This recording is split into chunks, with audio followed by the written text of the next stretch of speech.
세 번째 명령이 8절인데 우리 8절 말씀은 우리 함께 다시 한번 봉독했으면 좋겠습니다.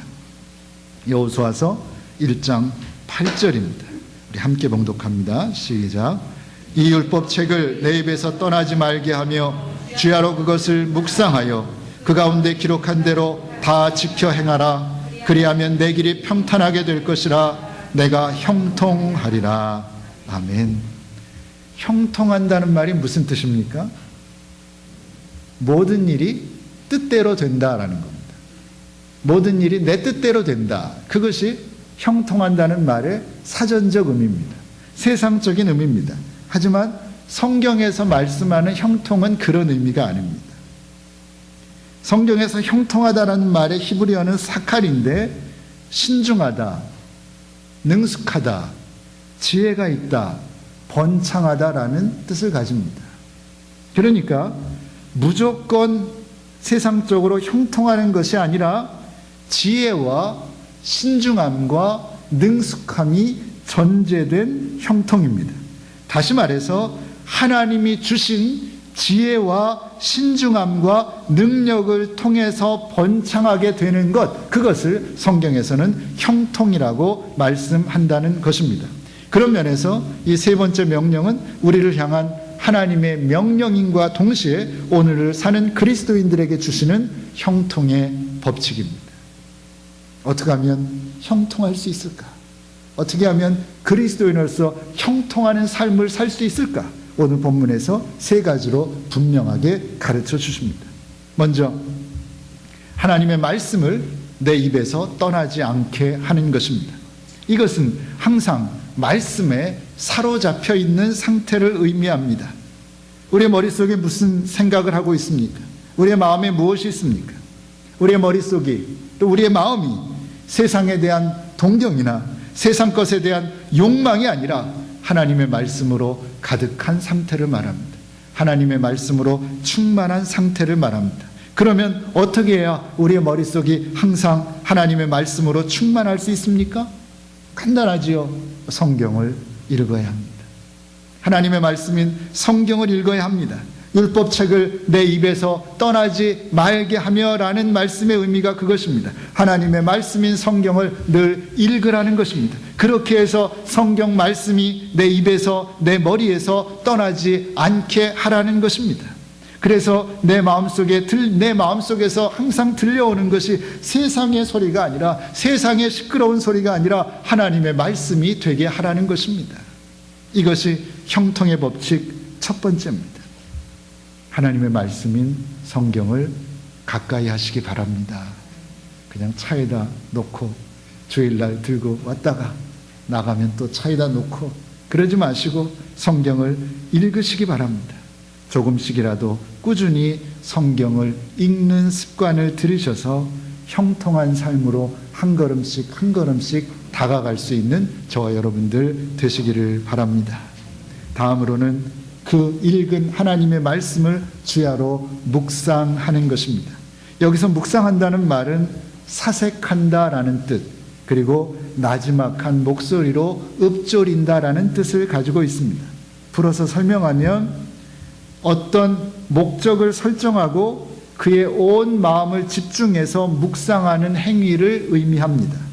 그러니까 먼저 하나님의 말씀을 읽고, 내용이 있어야죠. 하나님의 말씀을 읽고 그 말씀을 묵상하고 또 때로는 그 말씀을 나지막한 목소리로 읊조리면서 그 말씀을 나의 것으로 만들어 나가라는 것입니다.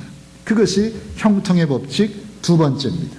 하나님의 말씀을 주야로 묵상하는 겁니다. 읽고 생각하고 읊조리고, 그래서 그 말씀을 나의 것으로 만드는 것입니다. 성경을 읽고 묵상하는 삶의 중요성을 다시 한번 깨닫고 그 삶에 도전할 수 있는 저와 여러분들 되시기를 바랍니다. 마지막으로 형통의 법칙 세 번째는 성경에 기록된 하나님의 말씀을 지켜 행하는 것입니다. 실천하는 것입니다. 하나님의 말씀을 읽고 그것을 주야로 묵상해야 하는 까닭이 무엇입니까? 왜 읽고 왜 묵상합니까? 그 말씀을 지켜 행하기 위해서입니다. 알아야지 지킬 거 아니겠습니까? 하나님의 말씀을 읽고 묵상하는 까닭은 지켜 행하기 위함입니다. 많이 알기 위해서가 아닙니다. 이 세상은 요즘에는 너무 많은 정보가 흘러넘칩니다. 너무 많이 알아서 탈입니다. 많이 아는 게 중요한 거 아닙니다. 우리들 연약해서 많이 알면 교만해지는 것밖에 나아질 거 하나도 없습니다. 많이 알기 위해서 말씀을 읽고 묵상하는 거 아닙니다. 말씀을 읽고 묵상하는 것은 그 말씀을 삶 속에서 지켜 행하기 위함입니다. 그 사실을 잊지 마시기 바랍니다. 성경의 수많은 말씀들이 그 사실을 증언합니다. 신명기 28장에서는 이렇게 말씀합니다. 내가 내 하나님 여호와의 말씀을 삼가 듣고 내가 오늘날 내게 명하는 그 모든 명령을 지켜 행하면 내 하나님 여호와께서 너를 세계 민족 위에 뛰어나게 하실 것이라. 신명기 29장입니다. 그런즉 너희는 이 언약의 말씀을 지켜 행하라. 그리하면 너희 하는 모든 일이 형통하리라. 성경은 똑같은 말씀을 주고 계십니다. 예수님도 공관복음서에서 행함에 대해서 너무너무 많이 말씀하셨습니다. 요한복음 13장과 14장에서만 이렇게 말씀하셨습니다. 너희가 이것을 알고 그대로 행하면 복이 있으리라. 너희가 나를 사랑하면 나의 계명을 지키리라. 나의 계명을 지키는 자라야 나를 사랑하는 자니라. 누구든지 나를 사랑하는 사람은 내 말을 지킬 것이라.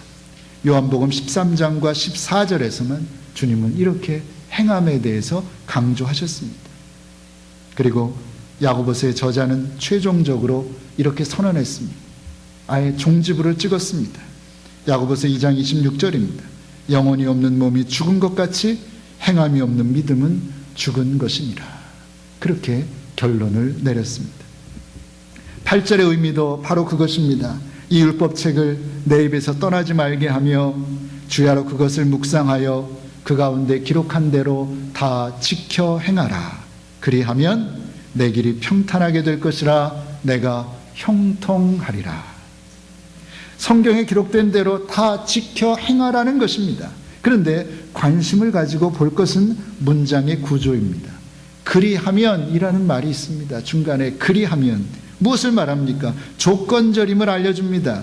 우리를 향한 하나님의 언약은 조건부 언약이라는 것입니다. 하나님의 말씀을 다 지켜 행하면 비로소 형통이 찾아온다는 겁니다. 아무렇게나 살아도 형통한 삶을 주시는 것이 아니라 하나님의 말씀을 읽고 묵상하고 한 걸음 더 나아가서 힘들어도 다 지켜 행하는 사람에게만 하나님께서 형통의 축복을 주신다는 것입니다. 하나님이 주시는 참된 형통은 순종이라는 전제 조건을 충족시킨 사람에게만 찾아온다는 말씀입니다. 시편 119편의 저자는 이렇게 선언했습니다. 주님의 말씀은 내 발의 등불이요 내 길의 빛입니다. 주님의 의로운 규례들을 지키기로 나는 맹세하고 또 다짐합니다. 그렇게 선언했습니다. 그는 이미 알았습니다. 형통은 하나님의 말씀을 지키며 사는 사람에게만 찾아온다는 사실을 그는 이미 알았고, 그랬기에 제가 주의 의로운 규례들을 지키기로 맹세하고 또 다짐하겠습니다라고 선언했던 것입니다. 우리 모두는 누구나 이 땅에서 형통하기를 원합니다. 하지만 우리가 이미 아는 대로 인생에는 불변의 법칙이 있는 것입니다. 무엇을 얻기 원한다면 그 대가를 치러야 한다는 것입니다. 이 세상에 공짜는 없는 것이고 결국은 뿌린 대로 거두는 것이 인생이기 때문입니다. 그렇다면 오늘 우리가 한 사람의 그리스도인으로서 마땅히 치러야 할 대가는 무엇입니까? 하나님의 말씀, 나를 향한 하나님의 말씀을 읽고 묵상하고 지켜 행하는 것입니다. 한마디로 하면 순종하는 것입니다. 하나님의 말씀에 순종하는 것입니다. 나를 지으신 하나님은 결코 나를 잊지 아니하시며 결코 나를 떠나지 아니하십니다. 그에 대한 확고한 믿음을 가지고 나를 지으신 하나님이 나에게 하시는 그 말씀, 하나님의 말씀을 지켜 행하는, 순종하는 저와 여러분 되시기를 바랍니다. 다시 말씀드립니다. 하나님은 결코 우리를 잊지 않으십니다. 하나님은 결코 나를 잊지 않으십니다. 사람들은 다 나를 잊어도 하나님은 결코 나를 잊지 않으시고 당신의 손바닥에 새겨서 나를 기억하고 계십니다. 그런 까닭에 하나님은 결코 나를 떠나지 아니하시며 하나님은 결코 나를 버리지 아니하시는 것입니다. 그리고 언제나 나와 함께 하시는 것입니다. 지금 우리에게 필요한 것은 그에 대한 믿음입니다. 나와 함께 하시는 하나님, 언제나 나와 함께 하시는 하나님, 내 인생의 목자 되시는 하나님, 사망의 음침한 골짜기를 지날지라도 나와 함께 하시는 하나님, 그 하나님이 나의 하나님이라고 하는 그 믿음입니다. 그 믿음이 우리에게 필요합니다. 오직 그 믿음으로 내게 주신 하나님의 말씀을 지켜 행하고 온전히 순종함으로 지금 여기에서부터 하나님이 주시는 형통을 체험하고 누리고 살아가는 저와 여러 성도님들 되시기를 간절히 소원합니다. 기도하겠습니다.